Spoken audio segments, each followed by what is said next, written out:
Bonjour à tous, ravi de vous retrouver dans Smart Job, votre rendez-vous emploi RH, c'est tous les jours du lundi au vendredi. Débat, analyse, expertise et évidemment vos rubriques habituelles. Bien dans son job aujourd'hui, la série dont les collaborateurs sont les héros, on en parlera avec Victor Dalmas. Il est le cofondateur et directeur associé de Le Fil en Mouvement. On en parlera avec lui dans quelques instants. Les entreprises s'engagent avec notre partenaire, un jeune, une solution, et on en parlera aujourd'hui avec Florence Cové, elle est la DRH de Sanofi France. On parlera évidemment des engagements de Sanofi en direction de l'emploi des jeunes, notamment. On fera le point avec elle. Et puis le cercle RH, recrutement sans CV. Comment ça marche? On va en parler avec mes invités. Est-ce que c'est un phénomène de mode ou une véritable révolution? On fera le point avec nos experts. Et puis enfin, dans Fenêtre sur l'emploi, miser sur les étudiants, c'est de la théorie à la pratique. C'est l'entreprise Gémeaux qui la met en pratique. On en parlera avec la DRH justement de ce groupe Gémeaux. Ce sera à la fin de notre émission. Tout de suite, c'est bien dans son job.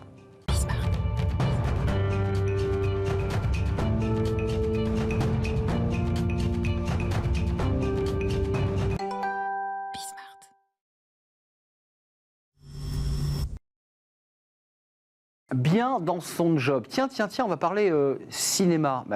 Quel est le lien avec l'entreprise? Il y en a un, justement, on va en parler avec Victor Dalmas, cofondateur et directeur associé du Fil en Mouvement. Vous savez, j'ai transformé le en du.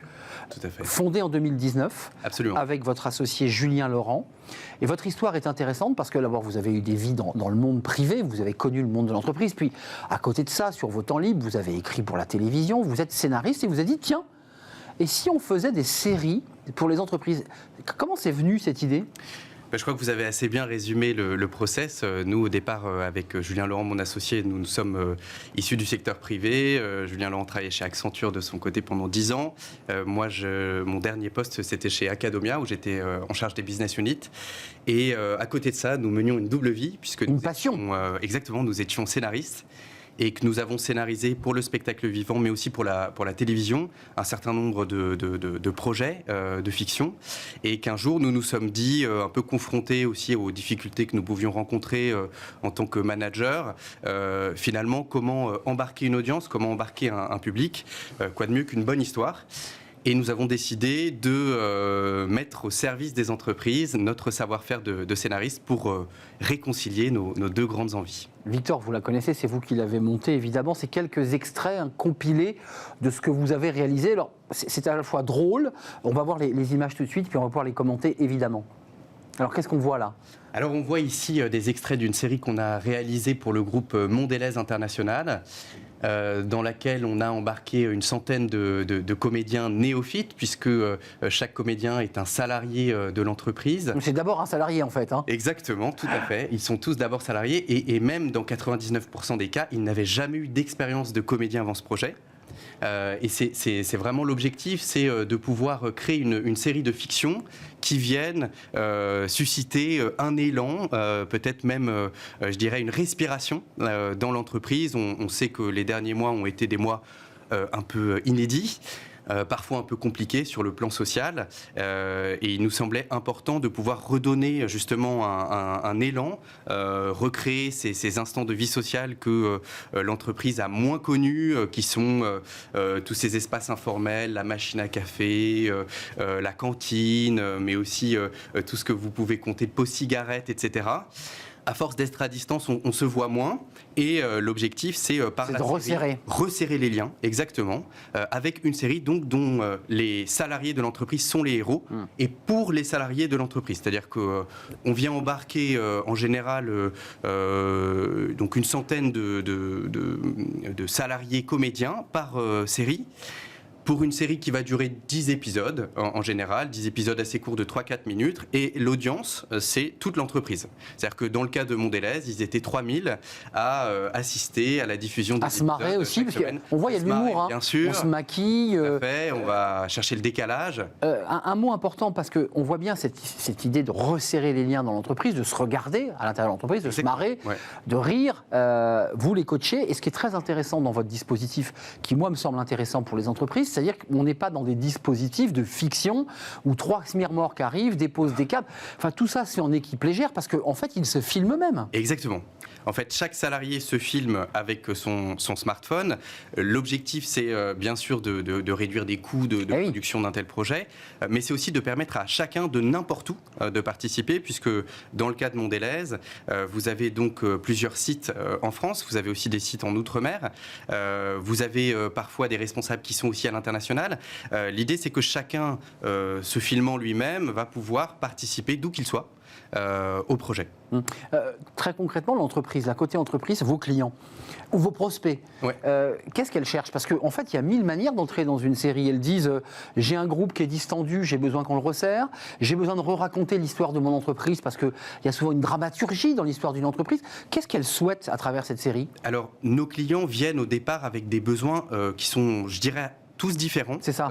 On a des clients qui veulent vraiment créer un moment de cohésion avec quelque chose qui n'a rien à voir avec la vie traditionnelle de l'entreprise. Un pas de côté, quoi. Un pas de côté, pour permettre là aussi de réengager, remobiliser sur je dirais, le contenu quotidien de chacun. On a aussi des clients de plus en plus qu'on accompagne sur des scénarios concrets, donc à chaque fois sur mesure, pour venir, je dirais, répondre aux enjeux aussi immédiats de nos clients, qui sont des enjeux de transformation, de réorganisation, parfois un pivot stratégique. Donc on fait passer aussi des messages par la série. Bien sûr, ouais, tout à fait. Je dirais même que la fiction permet d'ancrer des messages parfois mieux que la réalité elle-même. Mais Victor, dans ce cas-là, ça veut dire que quand on fait passer un message de réorganisation, c'est pas les salariés, là c'est le COMEX. Exactement, qui est obligé de se mettre en scène. Tout à fait. Alors, c'est risqué. De toute façon, c'est toute l'entreprise qui se met en scène à chaque fois. Il n'y a justement pas de cloisonnement entre le COMEX et les salariés de l'entreprise. Chacun peut participer. Bien sûr, nous, on va présenter un canevas narratif, une trame narrative à chacun de nos clients, qui était vraiment un scénario de fiction qui peut commencer par une disparition, qui peut commencer par un meurtre parfois. Donc vous voyez, on est tout de suite dans... Et vous allez jusque-là. Bien sûr, on est dans quelque chose qui est vraiment très fictionnel dès le départ. C'est le but, hein, c'est de créer aussi vraiment cet élan et cette surprise. Et puis on vient glisser un certain nombre de clins d'œil à l'activité de l'entreprise, et puis parfois, comme on se le disait à l'instant, à un certain nombre d'enjeux plus précis. Bien sûr, ce n'est pas nous qui venons écrire le scénario de la nouvelle organisation. Nous venons vous notez d'un certain nombre d'informations qui nous sont données au départ par nos interlocuteurs. À chaque fois, il y a une équipe projet qui se construit pour chaque série en interne. Et puis, on vient construire autour de ça. Ça, c'est fun, parce que ça implique aussi les équipes projets dans l'entreprise. Bien sûr, c'est le but. Très impliquées.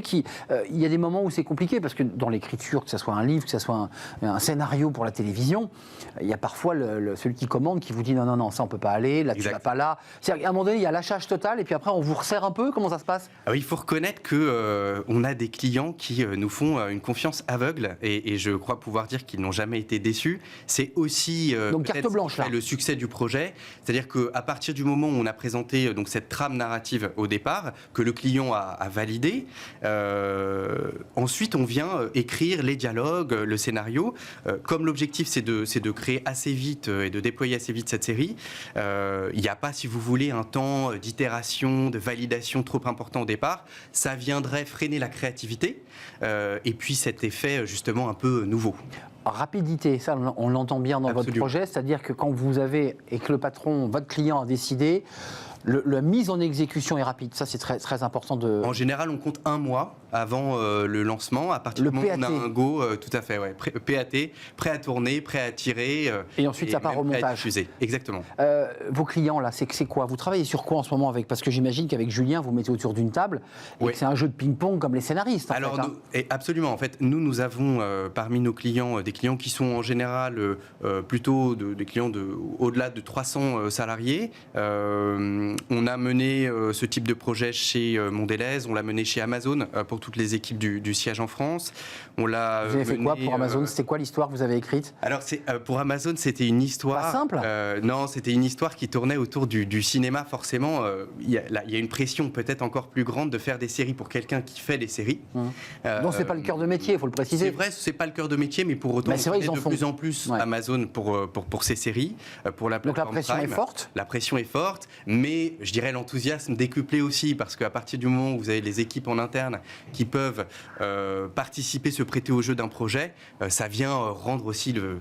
Et donc, la story, c'était quoi La story autour du cinéma. On a développé... Chacun a joué un rôle. Exactement, ouais, tout à fait. En fait, c'est une histoire autour du cinéma pour pouvoir explorer différents genres cinématographiques.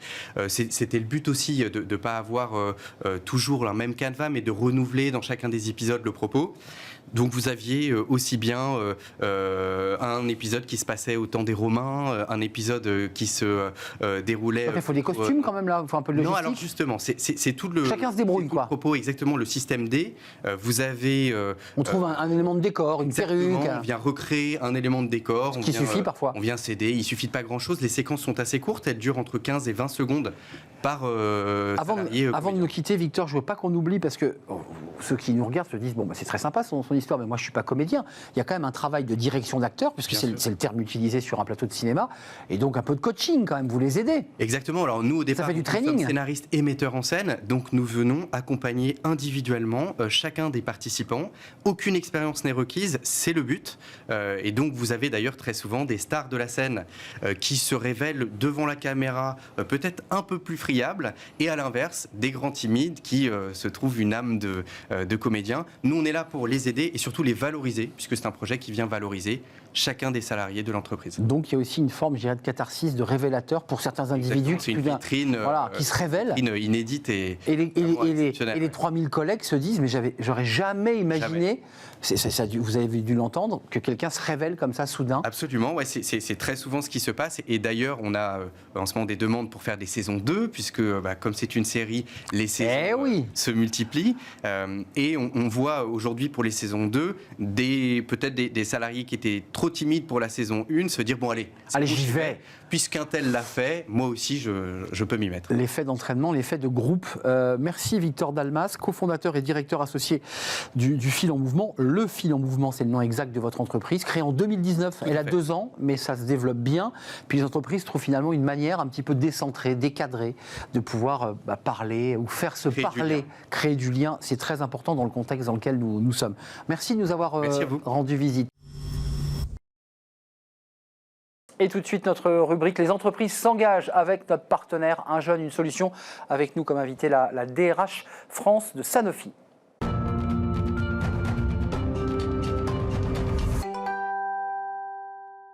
Les entreprises s'engagent avec notre partenaire Un jeune, une solution. Des entreprises qui s'engagent, vous l'aurez compris, pour l'emploi, mais aussi pour l'emploi des jeunes. Et on en parle avec Florence Covey. Bonjour Florence. Merci d'avoir répondu à notre invitation. Vous êtes DRH de Sanofi France. On l'aura compris, c'est un groupe évidemment mondial, acteur majeur de la santé. 20 000 collaborateurs, vous m'arrêtez si je me trompe dans les chiffres, dont un quart des emplois directs de l'industrie pharmaceutique française.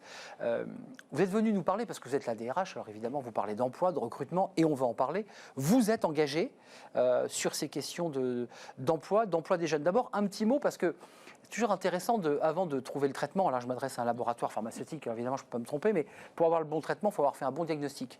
Vous avez fait ce sondage, Mosaïque RH, qui vient souvent chez nous, le CSA et vous, et on découvre que dans les 3 métiers que les jeunes ne sont pas très motivés, il y a l'armée et il y a l'industrie pharmaceutique. J'imagine que cette base de départ, vous vous êtes dit, voilà, il faut réagir, il faut parler, c'est bien cela.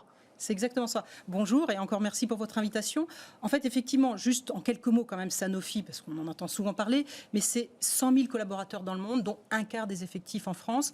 Et en France, on est sur plus de 30 sites, donc on couvre vraiment l'ensemble de la métropole, avec de très nombreuses usines. On a plus d'une vingtaine d'usines, donc on est très présent sur l'ensemble du territoire, aussi bien dans la production, mais aussi bien entendu dans la recherche, le commercial et toutes les fonctions support.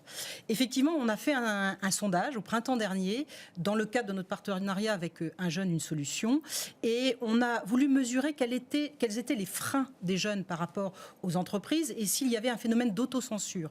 Et on a été très surpris. D'abord, 70% des jeunes s'auto-censurent. Et quand c'est quoi cette C'est-à-dire censure? qu'ils donnent des freins. Ils ont des freins soit parce qu'ils se disent qu'ils ne sont pas faits pour aller dans les grandes entreprises, qu'ils n'ont pas les bons diplômes. Alors c'est encore accru pour les jeunes femmes et encore accru pour les jeunes qui sont issus. C'est pas pour moi, c'est trop gros.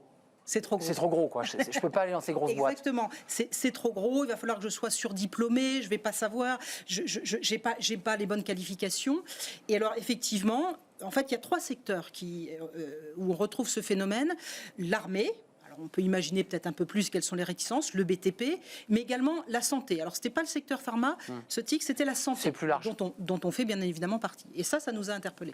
Juste une question avant de rentrer dans les détails de vos actions, parce qu'évidemment, ensuite, vous déclinez un traitement, donc des actions RH, on va en parler. C'est quoi les appréhensions de ces jeunes? Qu'est-ce qui se passe? Vous l'avez diagnostiqué, ça? Oui, alors on l'a diagnostiqué. Chez vous, dans votre secteur? Dans notre secteur, oui. C'est l'idée qu'on peut se faire d'un groupe pharmaceutique où il va y avoir besoin de diplômes Bac+5 et au-delà. Parce qu'on pense aussitôt à la recherche. Alors c'est un fait, dans la recherche, on a besoin de gens extrêmement diplômés, mais y compris en recherche, on va aussi avoir des gens moins diplômés. Et puis on a surtout l'ensemble de nos usines. Je vais vous parler d'une vingtaine d'usines en France. Et là, on est plutôt sur des opérateurs de maintenance, par exemple, des gens en conditionnement, et on va davantage être sur du Bac+2, Bac+3. Oui, c'est important de le dire à ceux qui nous regardent. Il y a plusieurs métiers au sein il y a évidemment les métiers de recherche. Vous avez 4100 collaborateurs et scientifiques dans des sites R&D. Alors là, c'est des Bac+5, +6, +7, ce sont les meilleurs. En tout cas, vous recrutez les meilleurs. Puis il y a toute la partie production. Et là, c'est quoi? C'est des opérateurs de maintenance, c'est des chaînes de médicaments. Comment ça se passe? Donc concrètement, effectivement, c'est des opérateurs de maintenance, beaucoup de gens aussi en qualité, parce qu'on est dans une industrie où les standards, les niveaux de qualité est extrême. Donc on a vraiment, j'allais dire, l'ensemble des métiers qu'on peut retrouver dans beaucoup d'industries, avec des usines qui vont des fois de 300 personnes à plus de 2000, voire 3000 en France. Donc de grandes opportunités. Le printemps dernier, ça c'est l'étude. Vous en tirez évidemment un certain nombre de conclusions, vous les analysez et on en parle en ce moment. Quelles sont les mesures là où vous dites il faut qu'on agisse, il faut qu'on aille chercher ces jeunes? Comment on fait d'ailleurs? Comment vous faites pour aller les chercher, ces jeunes? Alors, ces jeunes, de plusieurs façons, à la fois traditionnellement, j'allais dire, par le biais de nos annonces, par le biais des réseaux, mais on a souhaité en fait aussi déployer un mode un petit peu différent en allant en proximité et tout simplement en allant dans les villes, au sein des quartiers, pour aller expliquer aux jeunes comment, voilà, c'est quoi Sanofi, c'est quoi notre industrie. Faites comment? Vous posez une petite tente, une petite guérite et vous dites... Il y avait plusieurs petites tentes. Plusieurs petites tentes, j'imagine. Et là, vous allez au contact direct, quoi. Et on a appelé ça Place d'avenir. On est allé dans à peu près 7 villes en France et on va réitérer, mais en démultipliant cette action. Et on s'est rendu compte que pour les jeunes, voilà, il faut leur expliquer, il faut qu'ils aient du visuel. À l'heure des réseaux sociaux, ça peut paraître un peu anachronique, mais je pense que c'est justement un mode hybride, les deux. Il faut savoir allier les deux. Et on faisait en direct des entretiens, du coaching et la présentation de nos métiers. Et ensuite, comment ça se passe? Alors j'imagine que vous n'avez pas une feuille comme pour l'armée, puisqu'on parlait de l'armée, où vous recrutez directement sous la tente et ils sont engagés. J'imagine qu'il y a un processus ensuite qui s'installe. Oui, tout à fait. Alors, c'était particulièrement pour les jeunes en alternance, pour leur proposer... Ça, c'est une priorité pour vous, l'alternance? C'est une priorité. On a plus de 1700 jeunes en alternance. On en a aussi plus de 300, plus de 500 même en stage. Et on a aussi ce qu'on appelle des VIE. Donc, en gros, on a plus de 2500 jeunes qui sont dans nos équipes. Et effectivement, les jeunes en alternance, il faut aller leur présenter. Et on sait qu'en faisant ce type d'opération, vous avez aussi des jeunes qui sont encore dans leur cursus et qui sont en recherche, en orientation. Et je pense qu'en leur ouvrant les portes des entreprises comme Sanofi, ça permet aussi de les aider dans leur parcours. Donc ces jeunes des quartiers, puisque vous parliez des quartiers, là vous êtes déjà un premier tableau de bord de cet effet de ces visites sur le terrain. Vous avez réussi à en recruter, issus justement de ces réunions de quartier? Oui, tout à fait. Alors, on a recruté, puisque je vous parlais du chiffre de 1700 jeunes qui sont en alternance. Donc ça, c'est vraiment directement issu de ces réunions de contact. De ces réunions, tout à fait. Et par ailleurs, on a aussi, une fois que nos jeunes sont en alternance, on a un véritable accompagnement auprès d'eux, à la fois pour qu'ils sachent davantage travailler la suite. Et bien entendu, on ne va pas recruter tous ces jeunes, on en recrute une bonne partie quand même, plus de 30%. Mais pour les autres, on va aussi les aider à construire leur CV. Et surtout, on les met en relation avec notre écosystème l'écosystème santé, puisqu'on a effectivement, il y a une grande attractivité quand même chez Sanofi, donc on les met en contact avec tous nos partenaires de santé. Soit donc ils rentrent directement chez Sanofi parce qu'ils correspondent, parce que ça match, ou alors vous leur proposez un accompagnement parce qu'ils ne sont pas tout à fait au niveau sur un certain nombre de critères, et ensuite ils peuvent repartir dans votre réseau, j'imagine qui est très riche et qui est très dense. Il y a les alternants, et il y a la pénurie d'emploi. Est-ce que dans votre secteur, parce que là, évidemment, ça concerne directement un jeune, une solution, est-ce que vous êtes aussi, comme tout le monde, victime d'une forme de pénurie dans certains secteurs? On a parlé de l'industrie, on a parlé des chercheurs. Est-ce qu'il y a des secteurs où vous dites on n'y arrive pas? Vous êtes, j'imagine, dans la révolution numérique ou la transformation numérique, comme tout le monde. Est-ce que là, vous dites on n'y arrive pas? Oui, alors on n'y arrive pas. Alors encore une fois, c'est tout relatif. On a la chance chez Sanofi de pouvoir offrir beaucoup d'atouts. Cela dit, il y a vraiment des métiers, des compétences que tout le monde recherche. Alors on pense à tout ce qui touche au digital, par exemple les data scientists. On sait qu'on est tous un peu sur les mêmes profils. On a aussi tout l'univers de la biotechnologie. On sait qu'il y a une transformation très très forte, l'ARN messager. Et puis de façon traditionnelle aussi, on a des métiers où c'est toujours un petit peu difficile. Par exemple les pharmaciens qui viennent dans nos industries. Il faut sans arrêt effectivement rechercher des pharmaciens, pour ne citer que quelques métiers. Mais il y a des métiers où il faut un peu se battre avec des concurrents de la pharma, mais de la pharmacie, de la santé, mais pas uniquement, avec d'autres grands groupes qui ont le même type de besoins. Oui, vous êtes challengé sur des secteurs qui ne sont pas du secteur pharmaceutique, mais qui recherchent les mêmes profils. L'année 2022, parce que vous êtes depuis 18 mois un DRH de Sanofi France, donc là vous êtes vraiment pleinement dans votre poste, dans votre stratégie. On a compris l'alternance, ça c'est une priorité. L'idée c'est quoi pour vous? C'est de former ces jeunes qui prennent les peintures de guerre de l'entreprise et que vous les gardiez, parce que l'enjeu c'est de les recruter, mais c'est de les garder aussi. Oui, bien entendu. Alors, c'est de pouvoir en recruter une partie là où on a des besoins à l'avenir. C'est aussi pour un grand nombre, tout simplement, et c'est important qu'un groupe comme Sanofi s'engage par rapport à un jeune et une solution dans tout simplement la compétence et l'obtention de leur diplôme. Il ne faut pas oublier que l'alternance, c'est ça aussi l'objectif. Donc, on s'attache vraiment à faire en sorte que ces jeunes constituent un vivier pour nous et soient aussi pour d'autres bien préparés dans la suite de leur parcours professionnel. Sanofi apporte donc sa contribution finalement à ces très bons chiffres de l'alternance, puisqu'on a battu des records. On a même dépassé l'Allemagne, il faut quand même le préciser, ce qui est une première en matière d'alternance. Votre année 2022 en matière de recrutement, c'est quoi? C'est quoi les postes ouverts? Combien de postes en recrutement vous avez là? Alors actuellement, on a à peu près, on sera entre 400 et 600 recrutements, et là je parle bien de recrutement en CDI, et sur ces 400, 600... Sur l'ensemble des sites français? Sur l'ensemble des sites français, on ambitionne d'avoir au moins entre 35 et 40% de jeunes de moins de 30 ans. Alors, je ne sais pas à quel moment on est plus jeune, mais en tout cas, nous, on vise ces moins de 30 ans, parce que justement, on a aussi les gens qui ont des diplômes, enfin des études très longues, donc on a cette référence des 30 ans, des moins de 30 ans. Tiens, d'ailleurs, on va faire un débat dans quelques instants, je ne sais pas d'ailleurs dans combien de temps exactement, mais dans quelques instants, on aura le cercle RH. Notre thème, c'est le recrutement sans CV. On a une DRH d'une très grande entreprise, Sanofi. Ça vous évoque quoi quand on évoque ce sujet, tiens, pour amorcer notre débat? Oui, bah effectivement, il y a des choses. Alors, moi, je suis d'une génération où, vous savez, on avait encore le CV papier, la lettre manuscrite. Donc, c'est vrai qu'il s'agit d'évoluer. On voit qu'il y a beaucoup de choses qui se passent effectivement aussi par les réseaux sociaux. Je pense qu'il faut beaucoup s'adapter à la façon dont les jeunes maintenant communiquent. Eux-mêmes se renseignent énormément sur les entreprises. Donc, il faut qu'on réinvente un petit peu les choses. Après, lorsque vous en êtes à l'entretien à proprement dit, c'est vrai que à un moment il y a des compétences. Vous aimez bien revenir quand même sur comprendre la chronologie, le parcours, les compétences. Donc, vous êtes mitigé. En première approche, les soft skills, oui, ce qu'on appelle les soft skills, comme vous l'avez fait d'ailleurs dans les animations, dans les quartiers, là il y a quelque chose qui peut se passer, puis ensuite il faut quand même arriver aux compétences. Après, il faut quand même quelque chose d'un peu structuré, à mon sens. Merci Florence Cauvet, 400 à 600 postes CDI, sans compter les alternances. Allez donc sur un jeune, une solution, parce que vous êtes très engagé sur ce dispositif qui a très bien marché. Merci Florence Cauvet, DRH de Sanofi France, en route pour l'alternance chez Sanofi. C'est un vrai plaisir de vous accueillir. On fait une courte pause, on va retrouver notre débat. Je l'évoquais à l'instant. Le recrutement sans CV, alors est-ce que c'est un phénomène, une mode ou une véritable révolution? Comment se positionnent les DRH? Est-ce que c'est une bonne chose? On fera le point dans quelques instants avec mes invités, juste après la pause.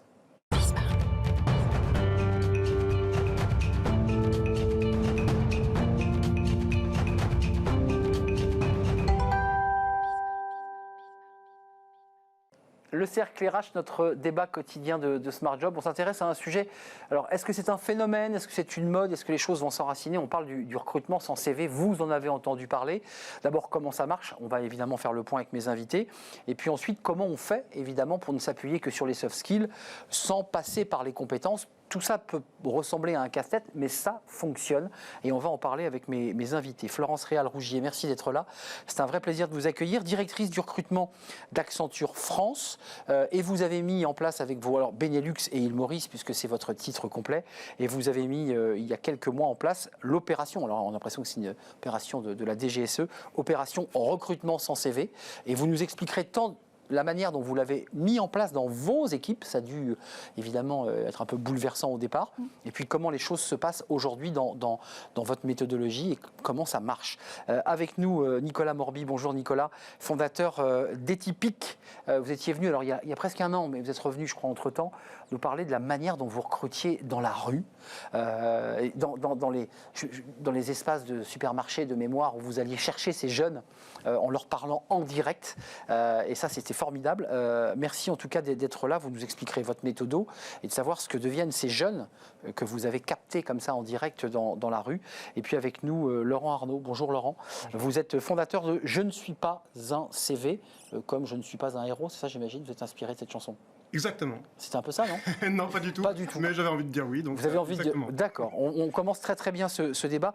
Commençons par Accenture, parce que Accenture, c'est une marque très connue. Vous faites du conseil aux entreprises. Donc ce sont des consultants, souvent de haut niveau, qui vont ensuite se déplacer dans les entreprises. Comment est né ce projet de l'opération recrutement sans CV? C'est parti comment, cette idée? Alors, on est parti de l'idée que recruter des consultants juniors, c'est-à-dire des jeunes qui sortent de l'école, de l'université. Bac plus 5? Bac plus 4, bac plus 5, hein, en tout cas qui ont fait des études supérieures. On se limitait beaucoup à la formation notamment. Ça, c'est quelque chose qui est très classique dans le conseil, c'est de recruter par rapport à une formation, par rapport à une école même souvent. Et on a eu envie de s'ouvrir à plus de diversité. Donc on a eu 2 étapes. La première, c'est d'abord de supprimer le CV en amont du processus de recrutement, en évaluant les jeunes qui postulaient chez nous à travers un jeu cognitif. Donc il y a quand même on postule, c'est qu'on envoie quelque chose quand même. Bonjour, je m'appelle Untel, je veux aller chez vous. Exactement, je souhaite travailler chez Accenture. Ou on nous rencontre également directement dans les écoles, dans les universités, parce qu'on va aussi à la rencontre des étudiants. Donc on récupère beaucoup de candidatures de cette manière-là, et pour pouvoir déterminer quels sont ceux qui seront le plus heureux chez nous et également qui réussiront chez nous, on avait le CV, puis on n'avait pas grand-chose d'autre. Et là, vous faites le processus inverse. Donc du coup, voilà. On a imaginé en fait que ces jeunes puissent venir parler d'eux en entretien sans que la personne qui leur fasse passer l'entretien ait le CV sous le nez. Donc c'est quoi? C'est une formule, excusez-moi, de speed dating, c'est-à-dire que le jeune qui a très envie d'aller chez vous donne tout, explique qui il est, simplement il ne parle pas de ses compétences, c'est la règle du jeu. Alors, c'est pas un speed dating, ça c'est un entretien, ça c'est tout à fait. En revanche, on prend le temps de discuter avec l'étudiant. Donc, il fait cette première phase de jeu, il est sélectionné pour nos sessions de recrutement. Et lors des sessions de recrutement, il y a 2 étapes, un entretien individuel et une étude de cas collectif. L'entretien individuel, c'est là où on a le plus grand risque d'avoir des biais, puisqu'on a un opérationnel face à un jeune étudiant. Et là, le CV entre les deux est donc plein de biais possibles. Le diplôme que le jeune est en train de préparer. L'école. Donc l'école. La bonne école qui va bien. Les expériences possibles, les stages. Ah tiens, il a fait le stage chez un concurrent ou pas chez un concurrent, justement. Et puis après, plein d'informations qui n'ont rien à voir avec les capacités de l'étudiant, mais les hobbies, le sport, etc. Je donne la parole à mes 2 invités qui sont intéressés par votre processus. Du moment A où cet étudiant a envoyé son mail, ou ce jeune consultant au moment D où il était recruté, à quel moment il y a eu un CV? Alors, tout au départ, il y a un CV, puisque c'est vraiment comme ça qu'on fonctionne aujourd'hui en France. On le regarde très peu, on s'assure juste que le il a fait des études supérieures et ça s'arrête là, en fait. D'accord. Et juste avant de nous quitter, on va revenir ensemble, vos critères sont quand même liés donc à des critères quoi? Psychologiques, de comportement. Comment vous faites? Alors, sur la première phase, sur la phase cognitive, on évalue vraiment des compétences, ce qu'on appelle des soft skills. Donc, chez Accenture, on fait attention aux personnes qui vont avoir une capacité de synthèse, d'analyse, de l'écoute, qui sont des compétences qui sont importantes pour être un bon consultant. Et ensuite, on s'intéresse vraiment à la personnalité de l'étudiant. Je donne la parole à mes autres invités, puis on a évidemment, vous le savez, très envie de savoir ce que deviennent vos étudiants recrutés avec cette méthode. Est-ce que vous avez réussi justement à élargir votre spectre? C'est tout l'intérêt.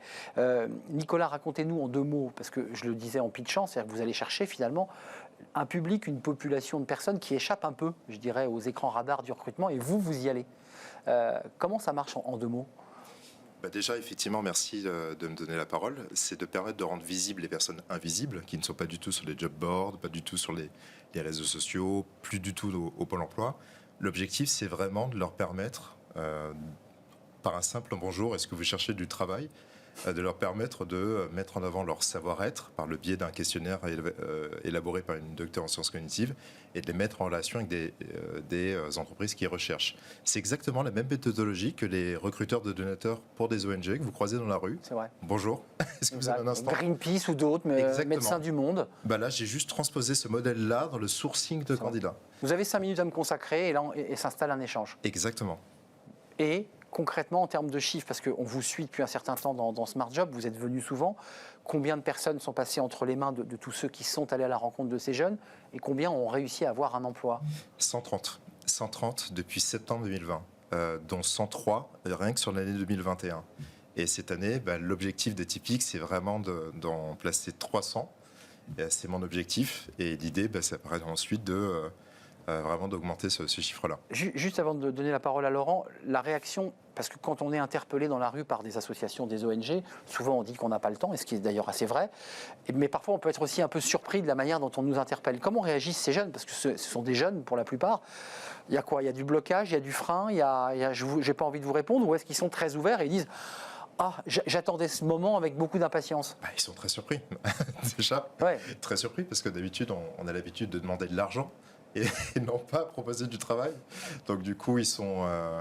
Il y a quand même une sacrée surprise. Et au-delà de ça, en fait, ils se sentent considérés, dans le sens où on se dit, tiens, on s'intéresse à eux. Plutôt que ce soit le candidat qui est vers l'entreprise, là, c'est l'entreprise qui va vers le candidat. Mais finalement, c'est un peu comme un entretien.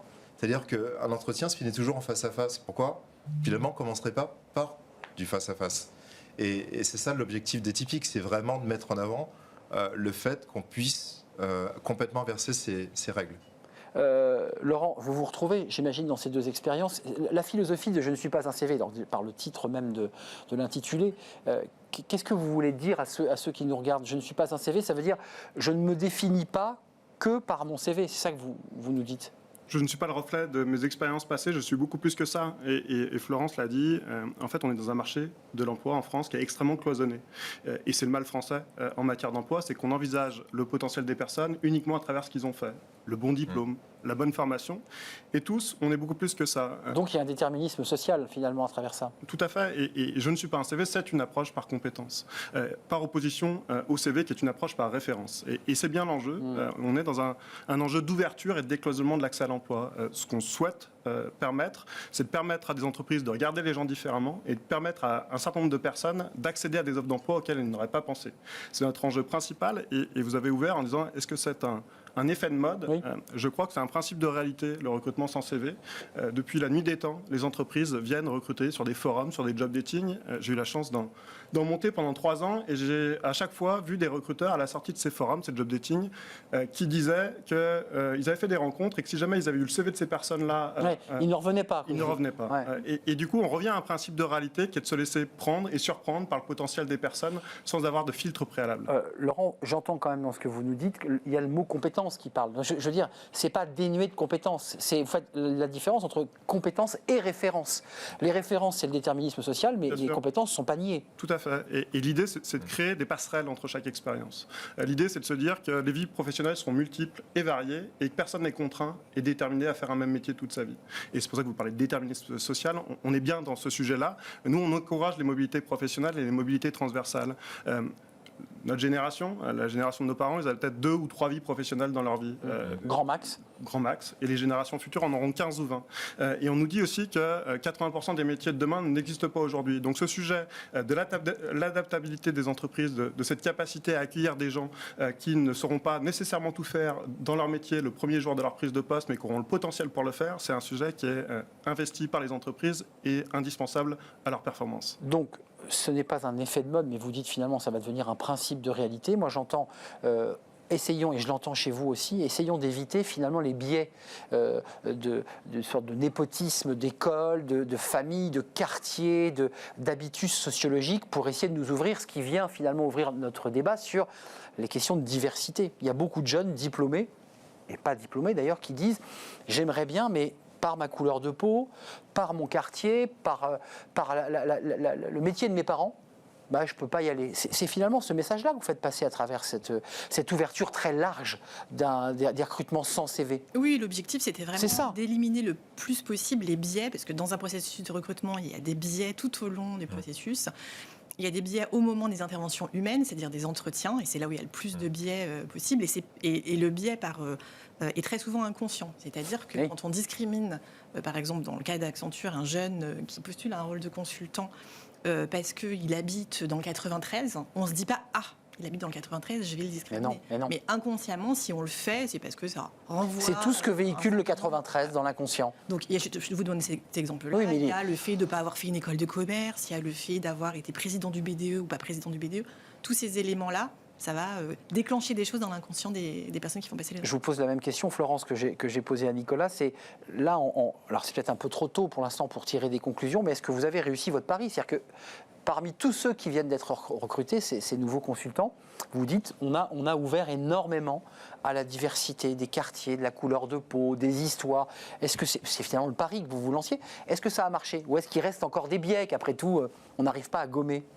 Alors, c'est un peu tôt pour vous donner des résultats quantitatifs vraiment significatifs. En revanche, on a mené un certain nombre de questionnaires, notamment qualitatifs, auprès des jeunes qui ont passé ce processus sans CV et les opérationnels. Et c'était intéressant parce que, alors, du côté des candidats, retour très positif, quasiment unanime. Pourquoi ? Qu'est-ce qui leur a plu finalement ? C'est qu'on ne vienne pas uniquement les interroger sur leurs compétences propres ? Voilà, c'est surtout la qualité des échanges avec l'écoute, donc. Voilà. Parce que l'opérationnel, l'intervieweur, n'a pas le nez dans le CV et donc on s'intéresse beaucoup plus. Et donc on se regarde dans les yeux, parlez-moi de vous vraiment, quoi. C'est ça ? Complètement. D'ailleurs, vos équipes n'ont pas été un peu déboussolées quand même au départ ? Parce que c'est quand même plus facile de regarder un CV et vous dire alors bon, vous avez fait HEC, c'est super. Donc déjà, je vous mets de côté parce que c'est du coup positif. HEC, super. Voilà. Non, c'est ça. C'est sûr qu'il y a des réactions positives sur cette formation et moins sur d'autres, soit parce qu'elles sont moins connues, soit parce qu'elles sont moins proches de celles que j'ai faites aussi. Ça peut être ça. Ah, moi j'ai fait HEC, je me sens à l'aise avec des HEC, je le suis moins avec une école d'ingénieur. Donc vos équipes ont dû elles aussi, je crois, gommer, s'habituer à cette méthodologie quand même. Tout à fait. Et d'ailleurs, quand on les a préparés, parce qu'on a donc préparé les étudiants, on les a prévenus pour qu'ils ne soient pas déstabilisés, mais on a aussi évidemment prévenu les personnes qui faisaient passer les entretiens. Il y en a certains qui étaient très positifs et qui nous ont dit « Ah, très innovant, on va s'ouvrir à la diversité, c'est super de prendre ce risque. » Oui, le mot diversité était jeté, forcément. Et puis d'autres qui étaient très déstabilisés et qui nous ont dit « Mais je vais manquer de matière, je ne vais pas arriver à me préparer si je n'ai pas le CV. » et comment Alors qu'il suffit de se laisser glisser et aller dans l'échange. Et puis voilà, exactement, se préparer quelques questions sur la personnalité, sur les... Et on s'accroche à ce que l'autre raconte aussi. Exactement. Nicolas, je vous pose la même question. La question de la diversité, j'imagine qu'elle est au cœur de ces enjeux, parce que c'est les débats qu'on a régulièrement. Une partie de nos jeunes sont sur le bord de la route. C'est les NEET, ils ne trouvent pas de job, ils ont raté l'école, ils sont en perte de confiance totale. C'est ce public-là vers lequel vous allez. Oui, mais pas que. Maintenant, et ça rejoint un peu ce que vous disiez, par exemple, par rapport aux compétences techniques et savoir-être. Comme le disait aussi mon cher camarade, c'est que finalement, maintenant, tout poste peut se traduire en compétences techniques et savoir-être. C'est-à-dire que je comprends le biais du recruteur, je comprends que les recruteurs peuvent être déboussolés, parce que quand on passe de non-CV, de pas de CV à plus rien, c'est vrai que c'est le vertige. Hein, ouais. Pour autant, moi, je suis plutôt le partisan du livrable. Pourquoi le livrable avec des savoir-être et des compétences techniques ? Parce que comme ça, il y aura une vraie égalité de traitement entre les profils non qualifiés et les profils qualifiés. Imaginez en fait quelqu'un de pas qualifié qui aura un livrable avec les 3 soft skills et avec les compétences techniques, et la personne très qualifiée qui aura exactement le même visuel avec les soft skills et les compétences techniques. Il y a quelque chose de très très valorisant pour celui qui ne l'est pas. Donc moi je suis plutôt qualifié, oui, bien sûr. voilà. Donc du coup, moi je suis plutôt ce partisan-là. Juste Nicolas, concrètement, si ça m'arrive et que je vous croise, enfin je croise vos équipes, on m'aborde, la personne a une petite tablette. Exactement. Et très vite, est-ce que vous acceptez de répondre à mes questions? Exactement. Et en avant sur combien de temps? Ça dure combien de temps? Ça dure 5 minutes. Après, 5 il y a minutes. une autre période de préqualification, juste après, avec la même personne qui a été rencontrée dans la rue et qui va préqualifier vraiment sur les compétences techniques pour le coup. Donc là, vous l'attrapez dans la rue, puis ensuite, il y a une deuxième étape. Deuxième étape. D'accord. Exactement. Et là, on va fournir un livrable, justement, le livrable aux entreprises et ce fameux livrable. Donc vous affinez dans une deuxième étape, qui est dans le même moment en fait. C'est pas le lendemain, c'est une demi-heure après. Il faut que la personne joue le jeu. Exactement. Et vous lui donnez un rendez-vous quelques minutes plus tard pour prolonger et compléter. Plus sur les compétences en seconde partie ou pas? On est sur quoi là? Vraiment les compétences techniques. C'est-à-dire qu'il y a vraiment des prérequis qui sont indispensables. Eh oui, le client vous demande quand même quelques règles. Bien évidemment. Et en plus, ça évite justement ce que la personne puisse aller en entretien et puis c'est très déçu de celui-ci. Donc du coup, forcément, on est obligé de pouvoir valider les choses. Ah oui, ça c'est très... Et pas que sur des emplois non qualifiés, puisque c'est important que vous nous ce que disiez. j'allais dire, c'est que comme on c'est pas pour McDo, pour le dire un peu cash. Ah non, voilà. Bien sûr. Mais après, au-delà de ça, nous, on fait du recrutement inclusif. C'est-à-dire que notre spécialité, c'est le street sourcing, mais pour autant, on est sur les autres canaux. On est aussi sur les job boards, on est aussi en partenariat avec des structures d'insertion par activité économique, on est aussi en partenariat avec des structures associatives, on est aussi avec les missions locales. Mais vous vous sentez recruteur ou aussi œuvrant, je dirais, une forme d'action sociale, d'intégration de jeunes Françaises et Français qui ne trouvent pas leur place? J'aime bien ce terme parce que du coup, on est en plus une entreprise de l'économie sociale et solidaire. Oui. Donc du coup, finalement, vous tapez dans le mille quand vous dites ça. Donc effectivement. Donc oui, il y a un côté social. Moi, je suis vraiment le partisan de celui qui se dit que l'économie de demain, c'est l'économie sociale et solidaire, en tout cas les entreprises comme la mienne avec l'agrément ESUS. Et donc du coup, avec cette idée de mettre au cœur de son projet un impact social, parce qu'on a ce devoir-là. Dont 103, 113. Alors 103 sur l'année 2021. Et si vous me portez chance, il y en aura peut-être 300. 300, mais je vous souhaite parce que c'est une démarche assez incroyable, effectivement, d'aller chercher les personnes directement au contact. Votre mission, vous, je ne suis pas un CV, il faut quand même aller expliquer aux entreprises, parce qu'il faut... le CV permet comme ça de... Il y a la fiche de poste, bon, face à une fiche de poste, on met un CV, et puis ça match, et puis ça se rencontre, et puis ça crée un emploi. En fait, ça ne marche pas très bien, ce phénomène-là. En fait. C'est une vision qui est extrêmement adéquationniste du marché de l'emploi. Ça ne marche pas très bien, en fait. Ouais. Et je pense que tous les RH sont revenus à la mode du plug and play, c'est-à-dire d'essayer d'identifier et de choisir des gens qui ont déjà toutes les compétences pour faire leur métier. Elles y sont revenues parce que déjà elles ne trouvent pas ces personnes-là sur le marché de l'emploi, elles ne les trouvent pas en nombre ou aux conditions salariales qu'elles sont capables de proposer. Et en plus, c'est antinomique avec le principe même de diversité.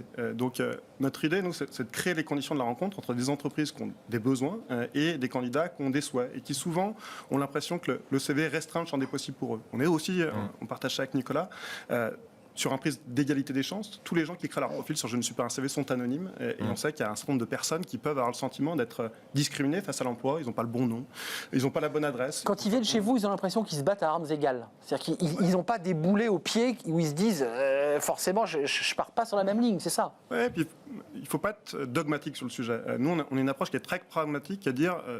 on accompagne un certain nombre de métiers qui légitiment cette approche. Si je cherche un expert comptable ou un comptable, je vais besoin d'avoir en face de moi des gens qui ont été formés à la comptabilité. Il y a un diplôme, là il n'y a pas de choix. Et ça, c'est un impondérable. Et pour autant, il y a tout un tas de métiers qui ne mobilisent pas des compétences techniques, qui mobilisent principalement, voire exclusivement des compétences transversales. Et c'est ces métiers qu'on accompagne. Je vais être concret, il y a une pénurie, par exemple, dans les métiers de l'aide à la personne. On est un petit peu loin des consultants Accenture, mais sur ces métiers, est-ce que vous dites, grâce à nos méthodes, on peut peut-être réduire, je ne dis pas résoudre le problème, mais réduire finalement cette difficulté, parce que ça fait appel à des compétences humaines, de générosité, de disponibilité, qu'on ait un diplôme CAP ou un bac, je veux dire, ça ne change rien. Est-ce que c'est un secteur où vous dites on peut réussir quelque chose? Il y a plein de secteurs, la relation client, la logistique, le transport, le service à la personne. La semaine dernière, nous, on a une banque, un de nos partenaires, qui a recruté une archéologue qui était guide, conférencière. Et ils l'ont recruté pour faire un job de conseiller particulier. Et cette personne-là, qui avait l'habitude de prendre en main, de prendre en charge les personnes, donc sur toute la dimension relation personnelle qui deviendra de la relation client, elle était extrêmement forte. Elle avait l'habitude aussi de travailler le week-end, ce qui est quand même une singularité aussi pour les métiers de l'archéologue fouille tout le temps, en fait. Hein. Et du coup, ces belles rencontres, vous parliez de la nécessité aussi de créer un climat de confiance avec les entreprises. Et on crée un climat de confiance en arrivant à démontrer à l'entreprise que cette démarche-là, elles le font déjà depuis la nuit des temps. Et qu'au sein de ces structures, on a des gens qui viennent d'horizons extrêmement différents et qui font un même métier. Alors pourquoi pas continuer ? Pourquoi pas ouvrir le champ et se laisser la possibilité de rencontrer des gens différents ? Florence Réal-Rougier, vous me dites qu'on n'a pas encore assez de recul, mais quand même, sur les premiers profils recrutés, vous dites ça fonctionne. C'est-à-dire qu'auparavant, vous aviez peut-être un monotype, et on l'évoquait au début de l'émission. Est-ce que là, vous sentez déjà quand même un balbutiement dans des personnalités, dans des styles, dans des attitudes même un peu différentes du consultant classique? Parce que c'est vrai qu'il est assez typé, le consultant. Oui, et ça fonctionne dans les deux sens. Même dans le vestimentaire, je ne sais pas d'ailleurs si vous allez jusque-là, mais même dans la façon de s'habiller. Oui, et ça fonctionne dans les deux sens. C'est-à-dire qu'on a des jeunes qui viennent nous voir et qui passent le processus de recrutement qui ne sont pas vraiment convaincus, qui sont faits pour le conseil ou qui ont envie de travailler dans une entreprise comme Accenture. Et c'est vous qui allez les chercher, là, vous leur dites... Et donc on va les chercher, par exemple, sur les campus. Tu es fait pour. Et on leur propose de passer un process. Et donc, quand ils passent un entretien sans CV... ils ont aussi la possibilité beaucoup plus de poser des questions, d'être curieux vis-à-vis de l'Accenture. Qu'est-ce que vous leur demandez à ces jeunes sans CV? Une fois que vous avez réglé le problème de je ne vous demande pas l'école, je ne vous demande pas si vous avez fait un bac C, D, vous savez que je suis de la vieille école, donc je crois qu'on ne dit plus comme ça aujourd'hui. On ne dit plus comme ça, mais je vois bien ce que vous voulez. Vous voyez ce que je veux dire, quoi. Le bac C, c'était le truc. Qu'est-ce que vous leur demandez au final? Alors, on cherche vraiment à en savoir plus sur leur motivation. Également les séduire, parce que je vous le disais, le métier de consultant, il n'y a rien de plus abstrait. Enfin, je ne sais pas si je vous demande que fait un consultant. Ça veut tout dire et rien dire. Voilà, c'est très abstrait. On n'est pas fait au départ pour être consultant ou pas. Et donc, c'est important que ça soit vraiment un échange. Et là, c'est ce que permet le fait de ne plus avoir de CV, c'est que vraiment les deux personnes vont apprendre à se connaître, à se poser des questions mutuellement, sans avoir à suivre la trame du CV classique. C'est aussi, Florence, si je peux me permettre, une opération séduction venue de chez Accenture qui se dit, mais non seulement on ouvre à plus de diversité, mais on peut aussi séduire certains profils qui au départ voulaient partir en finance ou en marketing ou en management. C'est bien cela? Oui, complètement, ou qui ne sont pas totalement convaincus et qui viennent chez nous en se disant, bon, je vais passer le process, on verra, qui en ont d'autres en parallèle. Et c'est un moyen pour nous aussi, effectivement, de... Donc c'est du gagnant-gagnant. Vos jeunes, les questions que vous leur posez, vous me l'avez dit, hein, c'est une spécialiste de la psychologie, enfin qui a dû bâtir ce questionnaire. Vous les emmenez vers quoi? C'est quoi l'idée? C'est qu'en quelques questions, on peut bâtir un peu un portrait robot de cette personne? Exactement, après qu'on affine en fonction des métiers. Mais effectivement, il faut déjà une porte d'entrée. En fait, ce qui est très intéressant dans ce qu'a pu dire Florence, c'est que effectivement, à l'heure d'aujourd'hui, il faut évangéliser. Et c'est un peu ce que disait aussi Laurence, c'est-à-dire qu'il y a une évangélisation, que ce soit pour une nouvelle méthode pour les entreprises, mais il y a aussi les entreprises qui évangélisent aussi les candidats.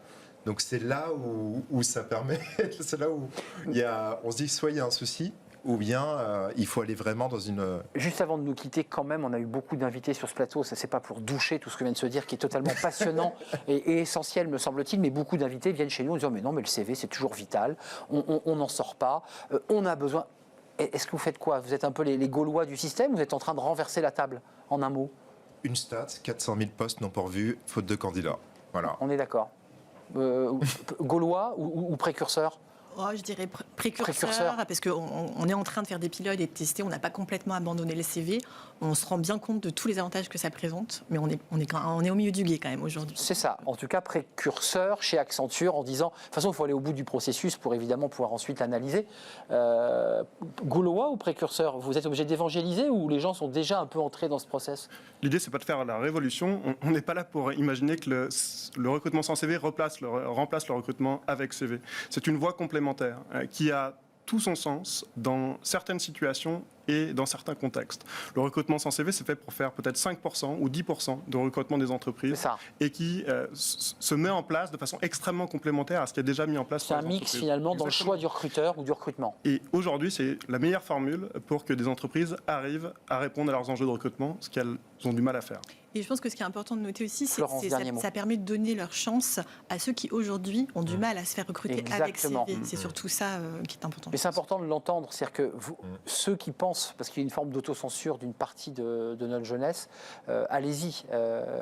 Vous êtes partout en France, comment ça se passe? Vous ne nous avez pas dit pour faire un peu de publicité, où est-ce qu'on peut vous trouver? Île-de-France, Hauts-de-France, Rhône-Alpes et Nouvelle-Aquitaine. Si j'ai bien compris, c'est quoi? C'est aussi les centres commerciaux? C'est des zones où il y a du public, parce les que centres commerciaux, puisqu'on a un partenariat avec Nood et on est dans les rues de ces régions en fait, que je viens de citer. On vous reconnaît comment?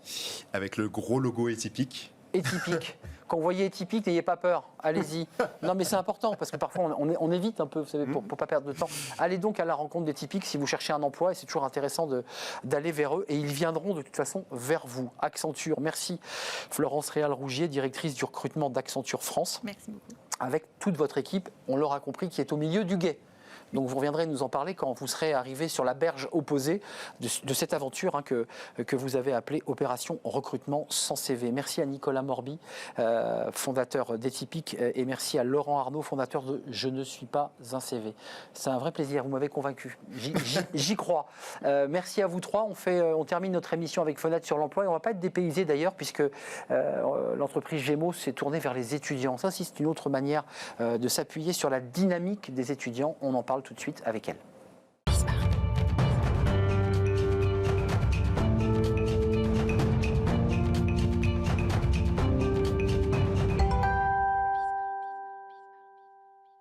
Et on termine notre émission avec Fenêtre sur l'emploi. D'ailleurs, pour rester finalement connecté au débat qu'on vient d'avoir sur le recrutement sans CV auprès de jeunes et pas seulement, on parle aujourd'hui des étudiants avec Nathalie Leclerc. Bonjour Nathalie. Bonjour. Vous êtes DRH commerce chez Gémeaux. Alors Gémeaux, c'est une marque, une enseigne connue qu'on voit un peu partout en France, enseigne française de prêt-à-porter, chaussures, vêtements à bas prix. C'est ça. Accessible à toutes les bourses. Et vous apparteniez au groupe ERAM, faut-il le tout préciser? à fait. On appartient au groupe ERAM, donc, qui est ancré dans le Maine-et-Loire depuis presque 100 ans et qui est composé de 9 marques. Ce qui est intéressant dans votre présence aujourd'hui, c'est que vous avez probablement peut-être entendu le débat juste avant sur ces recrutements, ces difficultés de recrutement. Vous dites, nous, focus sur les jeunes et sur les étudiants.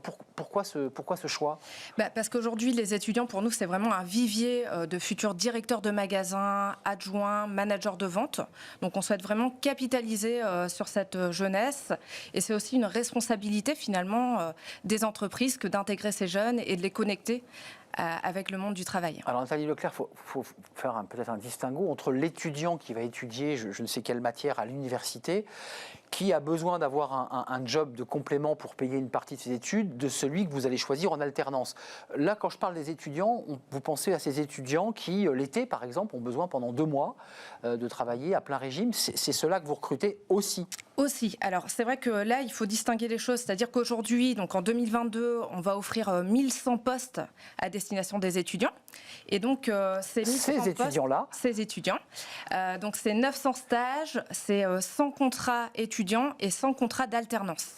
Alors, les stages, on entend. Contrats d'étudiants, c'est des emplois, je dirais, c'est pas des 35 heures, non, c'est voilà, ça? C'est des petits temps partiels pour des étudiants qui seraient désireux de travailler notamment le week-end ou sur un planning qui soit compatible avec leurs études. Et les alternants, alors là c'est intéressant aujourd'hui parce que toute notre émission, on a reçu des DRH, notamment de Sanofi il y a quelques instants, une de vos collègues qui nous parlait aussi de l'alternance. Pourquoi ce choix de l'alternance? On voit l'alternance, ça cartonne, les chiffres sont excellents. C'est quoi? Qu'est-ce qui fait qu'aujourd'hui les entreprises françaises vont vers l'alternance alors qu'il y a 10 ans elles n'y allaient pas? Comme je vous disais, c'est vraiment une volonté de se créer un vivier de futurs directeurs de magasins, adjoints. C'est la volonté aussi de professionnaliser les nouvelles générations. Et clairement, aujourd'hui, on a des diplômes qui sont tout à fait adaptés à nos métiers. Donc, pour nous, c'est vraiment une aubaine de pouvoir former ces jeunes, de les accompagner. L'alternance, c'est pour quel type de poste? Parce qu'on voit bien comment sont disposés ces magasins. C'est du retail. Tout à fait. C'est quoi? Des managers, des responsables de magasins, des gens qui, en fait, sont chargés aussi d'approvisionner les rayons. Comment ça se passe? Alors, principalement, on va se diriger vers des postes de direction de magasin, des postes de directeur de magasin, d'adjoint, donc c'est la personne qui seconde le directeur de magasin, et des postes de manager de vente, où là, il y a un rôle de coordination d'équipe. Donc je dirais ces 3 postes qu'on va viser principalement. Aujourd'hui, vous êtes en difficulté aussi comme tout le monde, parce que tous ceux qui viennent sur notre plateau nous disent on est obligé de lancer une stratégie de recrutement, de se tourner vers l'alternance parce que on a du mal à recruter. Est-ce que c'est votre cas? Et est-ce que dans le retail comme ailleurs, aujourd'hui, le recrutement, c'est un peu plus difficile qu'avant? Alors, c'est vrai qu'il ne faut pas se mentir, c'est quand même plus difficile que ça ne l'a été. Alors, précisément ces 2 dernières années, parce que je pense que le Covid, de toute façon, est passé par là. Mais effectivement, là, depuis 2 ans, on voit que les choses sont plus compliquées. Donc, d'où notre volonté aussi, je dirais, d'accroître l'alternance. Mais je trouve que la dynamique repart quand même, là, depuis le mois de janvier. On voit qu'on a moins de difficultés à trouver. Donc, on reste assez optimiste quand même sur cet aspect recrutement.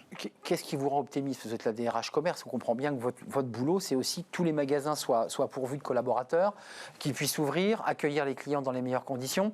C'est quoi les indicateurs pour une DRH de se dire ça repart? Les CV, les contacts, les dépôts de CV en magasin? Tout à fait. En fait, là, on vient d'ouvrir un système qui est Indeed, c'est-à-dire tous nos directeurs de magasins peuvent maintenant poster des annonces et on voit que ça réagit. Donc ça veut dire qu'il y a quand même une demande. Et aujourd'hui, on reçoit encore bon nombre de candidatures et des CV pour le coup.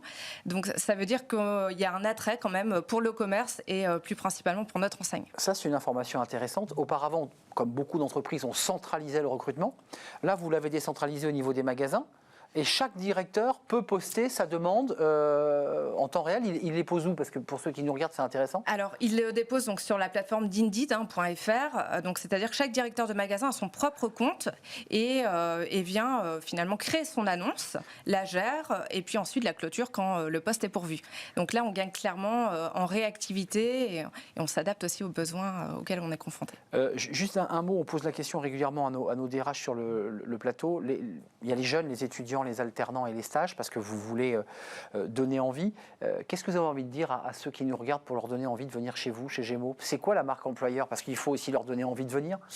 Déjà, intégrer Gémeaux, c'est intégrer un groupe familial français qui est ancré depuis 100 ans dans le Maine-et-Loire, qui est passionné aussi par son domaine, qui est le commerce. Et c'est un groupe et une enseigne qui a des valeurs aussi très fortes. C'est-à-dire qu'aujourd'hui, nos valeurs cardinales, c'est la simplicité, la responsabilité et l'ouverture d'esprit. Donc ça, c'est des choses que quand vous avez un candidat en face de vous, je ne sais pas si vous les avez forcément en face de vous, vous avez une équipe, si vous leur dites, si vous êtes fermé d'esprit, ça passe pas, quoi. Disons qu'aujourd'hui, avant toute chose, puisqu'on sait bien qu'aujourd'hui, un jeune n'a pas forcément un bagage d'expérience professionnelle, on va surtout chercher une personnalité. Et dans cette personnalité, on va chercher un dynamisme, quelqu'un qui incarne nos valeurs et qui soit aussi passionné. Et puis, je voudrais qu'on dise un mot avant de nous quitter sur ce BTS Management Commercial Opérationnel. Vous avez signé un partenariat. Ça consiste en quoi? Tout à fait. Alors, on a signé un partenariat avec le BTS MCO, Management Commercial Opérationnel, parce qu'aujourd'hui, c'est un diplôme qui est vraiment professionnalisant, qui répond aussi aux attentes du terrain et aux attentes du marché. Donc aujourd'hui, on a plus de 22 000 étudiants qui vont plancher lors des prochains examens qui auront lieu le 12 mai précisément sur des sujets Gémeaux. Donc c'est-à-dire que cas pratique Gémeaux. Cas pratique Gémeaux. C'est ça. Tout à fait. En fait, on s'est mis en relation avec l'équipe pédagogique du BTS, pour un travail vraiment collaboratif. Donc c'est quoi? C'est un BTS maison ou pas? Avant de nous quitter, non, c'est un vrai BTS, mais dont les cas pratiques sont comme support les cas Gémeaux. C'est un vrai BTS, orienté commerce, qui est labellisé par l'Éducation nationale. Simplement, les étudiants piocheront sur des situations concrètes qui seront du coup issues de votre histoire. De Gémeaux. Tout à fait. Donc en un mot, pour donner peut-être un peu envie à ces étudiants de BTS de se dire tiens, après tout, Gémeaux, c'est pas mal. Enfin, complètement. Rejoignez-nous parce qu'on va recruter un nombre d'alternants et essentiellement des BTS MCO parce que ça représente aujourd'hui 72% de nos contrats d'alternance. Oui, c'est le profil que vous recherchez. Tout à fait, puisqu'il correspond réellement à nos besoins. Le MCO, Management Commercial Opérationnel. Allez chez Gémeaux, même si vous n'êtes pas du signe du Gémeaux. Tout à fait. Non, mais on peut faire cette petite blague. C'est vrai que On n'est pas discriminant à ce vous n'êtes moment-là. pas discriminant. Même tous les signes astrologiques sont les bienvenus chez Gémeaux, évidemment. C'était un vrai plaisir de vous accueillir, Nathalie Leclerc. Vous êtes la directrice des ressources humaines commerce. Donc c'est vraiment vous qui pilotez cette stratégie. Merci de nous avoir rendu visite. Et puis le 12 mai, vous avez intérêt à être très très bon pour plancher sur les cas Gémeaux. C'est la fin de notre émission. Merci de l'avoir suivi. C'est un vrai plaisir. Merci à toute l'équipe. Merci à Hector à la réalisation. Merci à Maxime pour le son. Merci à Fanny Griesmer évidemment. Et merci à Carla pour l'accueil invité évidemment. Merci à toute l'équipe. Merci à vous pour votre fidélité. Je vous dis à demain. D'ici là, portez-vous bien. Bye bye.